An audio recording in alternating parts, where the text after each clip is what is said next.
بسم الله الرحمن الرحیم. ګرانو کتونکو امید ساتم چې تاسو به ټیک ټاک یې. افغان شرق اوس تاسو په خدمت کې حاضر دي. کتونکو یو وارې بیا په ایس پروشو باندې خبره ترې کوو چې ایس پروشو کې اضافه شوې ده.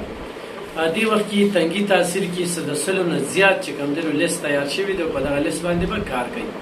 په دې کې د تنګي سرکل ډي اس پي تاج محمد خان، اس ایچ او مظفر خان چې کوم دی هغوی چاپی روانې کړي دي. دغه شانتي د مندړي سچو دا صرف د تنګي لیست ښه د سلو نه زیات د تحصیل تنګي نه دي. د مندړي تاړې چې کوم دی نو د هغې خو اس ایچ او چې کوم دی نو د ایس پروشو د سودخورو په ضد باندې ګامونه پورته کړي. دغه شانتي د عمرزو اس ایچ او چې کوم دی نو خو هم پورته کړي دي. په دې ورته ډي پي او 400 سهیل خالد خان چې کوم دی نو ډېر کلیر کټ ویلي چې د خلکو سره رعایت نه دی پکار. اوس په دغه لیسټونو کې باندې یو انکوایري پکار ده، یو چک پکار دی. د بعضې خلکو دپاره چې کوم دی نو دغه لیست چې کوم دی سونی کې چیډیا په توګه باندې ګرځېدلې ده او ویله که لیست کې د نوم د دونه پیسې راکړه. خو زه دغې خلکو ته هم خیران یم چې غل نه نو د باچا نه مه یارېږه. خو هغوی بیا د پرچې نه یارېږي او دې وخت کې چې کوم دی نو ورپسې به ښه لیکل کېږي چې کوم هم په دې لیست کې دی او هغه ګرم دی. هغه وایي چې زه په نشنل کچه کوم یا په انټرنیشنل کچه کوم یا په ملک اندرون کوم یا ملک نه بیرون کوم، یعنی خو بهر کې یو خو دننه کوي نو هغه پرېښودو والی نه دي. او په دې عقله باندې د ډي پي او 400 چې کوم هدایات دي او د تنګي سرکل چې کوم کردار دی نو ستایوي.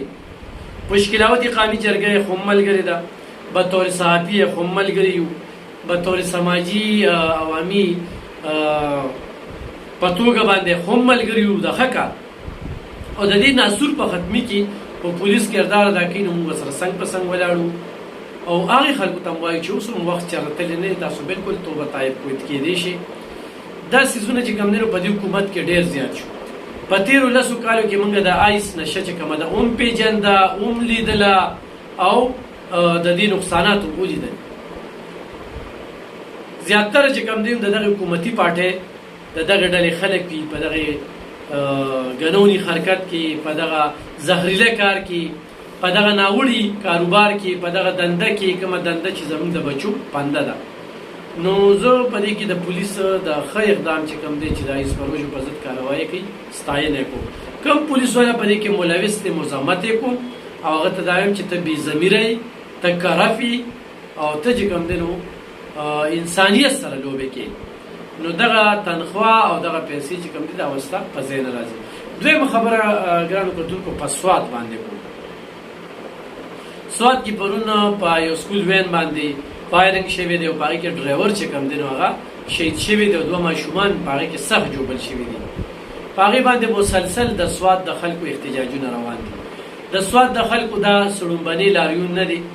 دا تیره میاشت شوله کله چې دغه ترهګرۍ اواز پرې راغلی دی نو د سوات خلک لګیا دي او احتجاجونه کوي. دا هغه ځای چې کوم منتخب نمایندګان دي نو سوات یې پرېښودی دي. نه هغوی سره په دغه احتجاجونو کې شریکېږي، نه هغوی سره کینی. د دې خبرې مطلب څه دی؟ دا کوم قسم خلک دي چې په دې وخت کې د خپلو خلکو تپوس نه کوي او خپلو خلکو سره ونه درېږي. د سوات خلکو دا د زخرو بوټ یو پرې تېر کړی دی. خپې بلې خپې زموږ هغه خویان دي د سوات نه راوتلې وي. دلته کې زموږ په 400 کې موږ ورله په خپلو کورونو کې په خپلو درونو کې ځای ورکړو. هغه عزتداره خلک دلته په ټینټونو کې ژوند تېر کړی دی. دغه شانتي مومن، باجوړ، وزیرستان او دغه سیمو خلکو هم دغه د زخرو بوټ تېر کړی دی. خو په سوات کې چې کوم لهر روچت شوی دی او په دغې کې دغه فایرنګ کېږي، د دغې نه مخکې چې کوم کاروباري خلکو وویشتلی شو هغې له کوم رنګ ورکړی شو چې دا دهشتګرد دي. نو دا داسې سوالونه دي او داسې خبرې دي چې دا یو زیاتې دي، ظلم دی. نو موږ د دغې په سختو ټکو کې مزاحمت کوو او د سوات خلکو سره په دغه غم کې شریک یو او وفاقي او صوبایي حکومت ته دا وایو چې د سوات خلکو دغه احتجاجونو ته د زړه په نظر وګورئ او د سوات په خلکو باندې رحم وکړئ او د سوات خلکو نه دغه ترهګري چې کومه ده یا د هاي روز دغه فایرنګ کېږي، دغه ګل ګل ماشومان چې کوم په دغه کې وویشتلی شو او یا یو تصویر وینم هغه کې 2 ماشومان دي او هغه دواړه ماشومان دغه ډرایور بچي دي، هغه په هغه احتجاج کې ناست دي. ډېر افسوسناکه خبره ده. په دغه ادارو او په دغه حکومتونو باندې په مخ څپېړه ده. نو دې له خاص سره پاملرنه پکار ده دغه څو خبرې مې په دغه پروګرام کې کول غوښتل چې یو خوا د آیسته دنده دا زیاته شوې ده صرف په تنګي کې تنګي یونین کونسل به والو اخوا دې خوا چې دغه ایریا راځي د 100 نه زیات آیس پرو چې په انټرنیشنل کچه باندې کار کوي دا لیست چې کوم دی تیار شوی د په دې باندې کار روان شوی پای خلکو باندې چاپی رواني او دغه شانتي د سواد دغه لانجه چې کومه مخې ته روانه ده او د سواد خلک په احتجاجونو باندې دي نو دا ډېر افسوسناک واقعه ده چې په پاملرنه پکاره په دوه غن کې